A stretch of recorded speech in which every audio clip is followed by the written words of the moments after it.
Howdy, y'all. Welcome to the Slice of Life podcast or YouTube channel, whatever you want to call it. It's me still trying to get the footing down, but it's about 1 o'clock Central Time.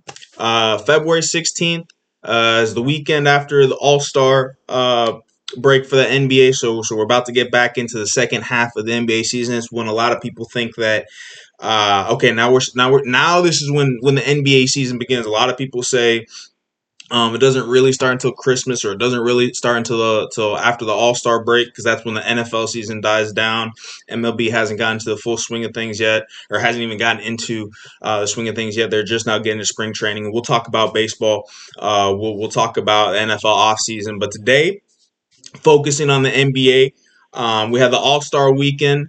Dame Dollar made his return, the NBA 3-point contest. He hasn't played at all this year because last time we saw him was playing for the Milwaukee Bucks, and he blew out his Achilles. Normally, I'm not for players if they're not participating through the season in something like this, but because of what happened and because of the All-Star break not being what it's supposed to be, I was really happy to see Dame back in action and winning the 3-point contest. So that was fun to see. We saw Kashad Johnson doing his little dance and whatever. They're saying, this is for the West Coast, this is for the Bay, this is for Miami, this is for the East Coast. I don't know which coast he's from, but I wasn't really a fan of the dunk contest. Everybody was trying to do I shouldn't say everybody, but a couple dudes were trying to do the Michael Jordan jump for the free throw line, and they were way in front of the free throw line, much closer to the basket than I guess they thought they were. So that was whatever. So the All Star game, last few years, the last good All Star game, unfortunately, was after the passing of Kobe Bryant. They changed it to the Elam scoring system. First team to get to X amount of points, whatever it was, they're the ones to win the game. But this year it was Team Stars, Team Stripes, Team World, the younger team of American players, the older team of American players, and then dudes like Luca, Wemby playing on Team World. So it was actually very interesting. So normally the All Star game is dudes just chunking up shots, dudes playing the Toro Lay defense, but this year it actually a few of the games went down to the wire. Now the championship game was a bit of a letdown, but you know it is what it is. So Team Stars beat Team Stripes in the championship to win the All Star game. Anthony Edwards was the All Star MVP, and deservedly so. Dudes that really showed up were Wemby. You could tell he wanted it. Ant-Man hit the game-winning three in the first game. Nearly hit the game-winning three in the second game, but De'Aaron Fox came back and answered to beat them. And then Kawhi the Claw, that man was serious. He had like 30 points in the game against that first Team USA versus Team USA game. That was insane. It was just three, three, three, three. And then he missed. He finally missed one, and 5 seconds later, he's stealing the ball and dunking it on the other end of the court. So that was fun to watch. I enjoyed the All Star game. I enjoyed that dudes were being competitive, and I'm also glad that the people who didn't really want to be there, the Joker, Luca, they got on the court for a few minutes for the fans, sat down the rest of the night. So I can appreciate them showing up and supporting their squads. But like I said, second half of the NBA season, so this is where things get exciting.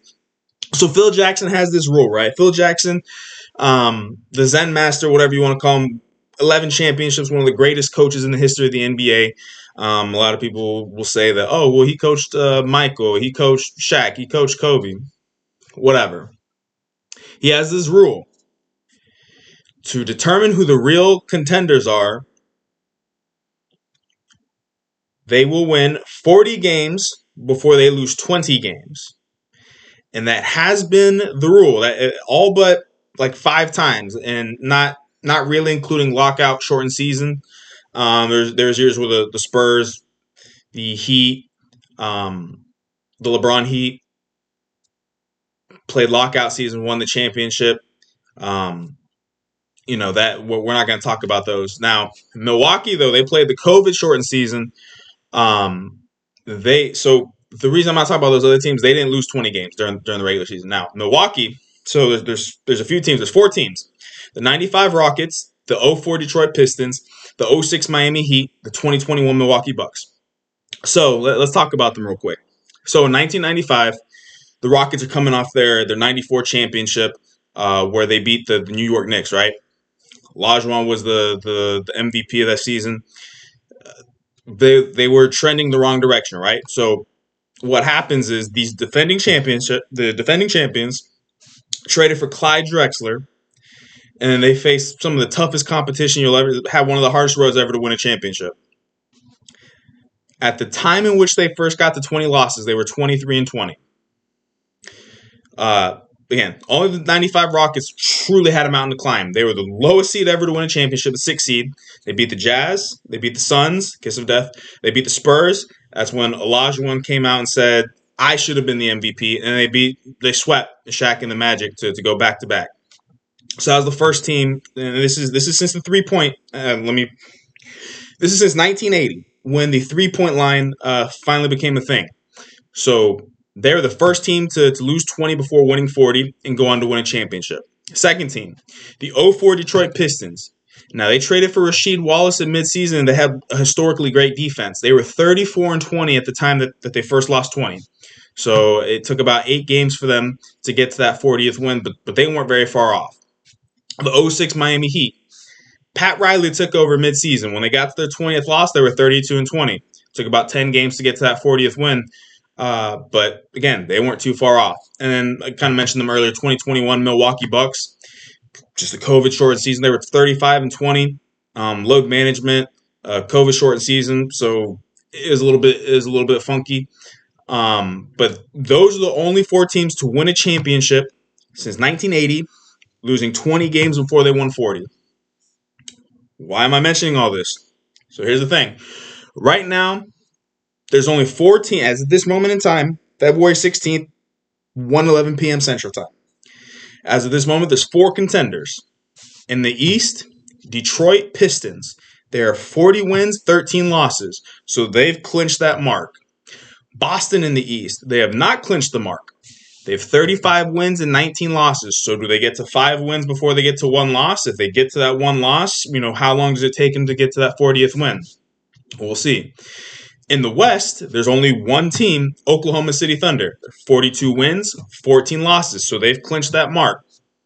I think everybody expects Oklahoma to be back in the West, but there's 1 team that I think has a shot at dethroning them.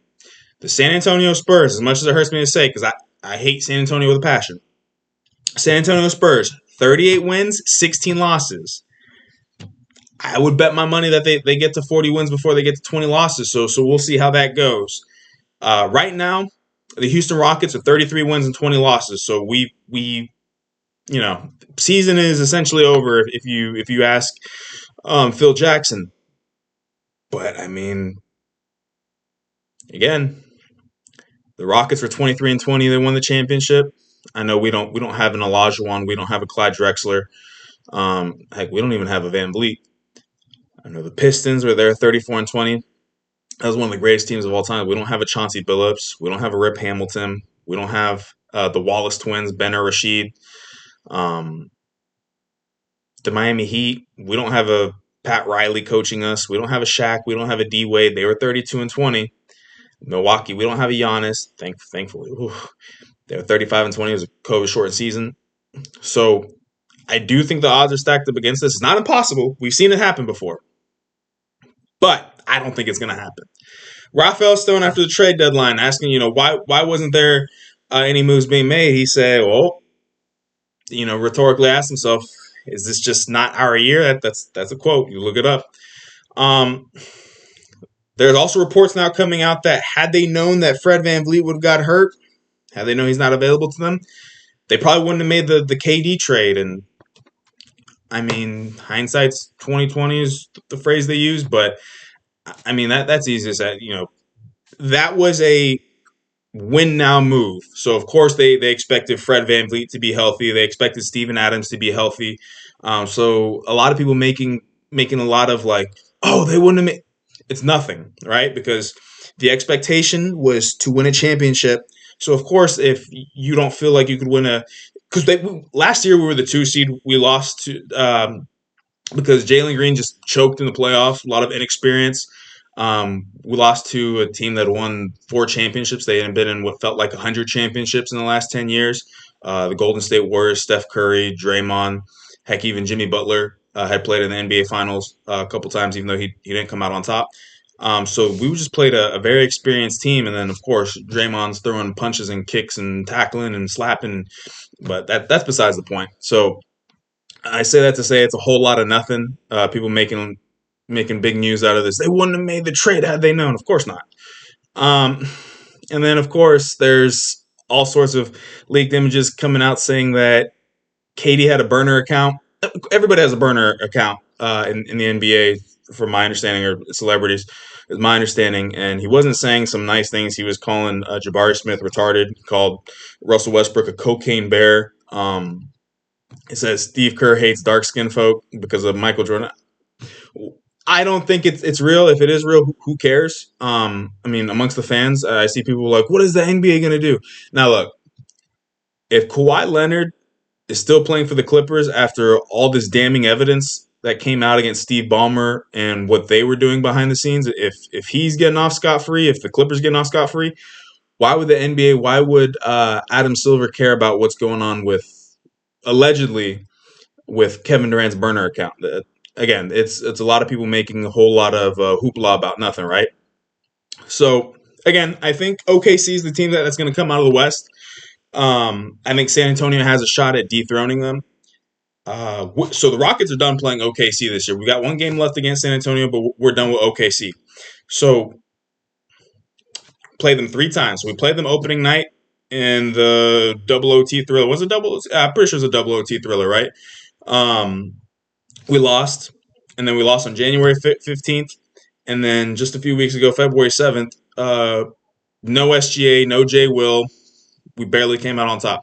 Now we play San Antonio one more time, March 8th in San Antonio.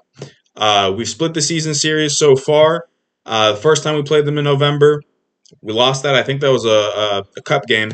And then the second time was actually the first game without Steven Adams, but we shot like 50%, 51% from the field that day. Do I see us shooting 51% from the field against San Antonio again? Probably not. But we shall see what happens. I'm excited to get into the full swing of things. And then March Madness, it's February 16th. So March Madness is right around the corner. Whose house? Coug's house. We play Iowa State tonight, I believe. So that'll be a fun game. People still talk about C.J. Stroud and we need to trade him. We need to get Josh Allen. We need to get Joe Burrow. We need to get Dak. We need to. I want to, again, I've said it before, I want to see how some of these people play fantasy football because they're just like, all right, I want him. He's on my team. Like, no, that's not how it works. But yeah, that's it today for the Slice of Life. Let me know what you think. Like, comment, subscribe. Don't like, hate it. Tell me how much you hate it. But at the end of the day, it's Houston over everybody. Go Rockets, baby. Have a good one.